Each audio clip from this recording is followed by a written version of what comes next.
So ano ya karon anindot kay pagasudungon ang flag kay naghangin ba o tinawa ninyo guys kay purma ni siya og naong sa ato ang sheikh og sa atong vice president din sa UAE. So ano karon no ang atong makita 6,000 ka stick ka flag ang nakakaroon dinhi sa Dublin sa baybayon diri sa may open beach Jumeirah, Dubai.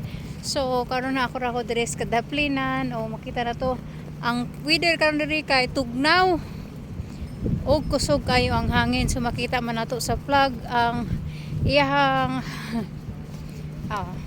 ang ihang pag wara-wara kay kusog kayong buga sa hangin. So wala karon siya diri naabot sila gibutang diri nga murag stage kay para tungtungan sa mga tao kung magpa-picture or ma-view nimo. So anindot siya tanawon kung i-view na to siya sa buntag no kanang naay adlaw karon murag mus light kaayo ang iyang color sa iyang flag. So naa diri mura man ni siya og kali-kalye ngana na o mo ni karon ang flag diri sa UAE. Pwede ra tag musuot diri sa taliwa ana. Pero na security guys ka gibawal po nila kay libon man dito sa taliwa kay baga kayo ang pagka kuan sa ilahang flag ba.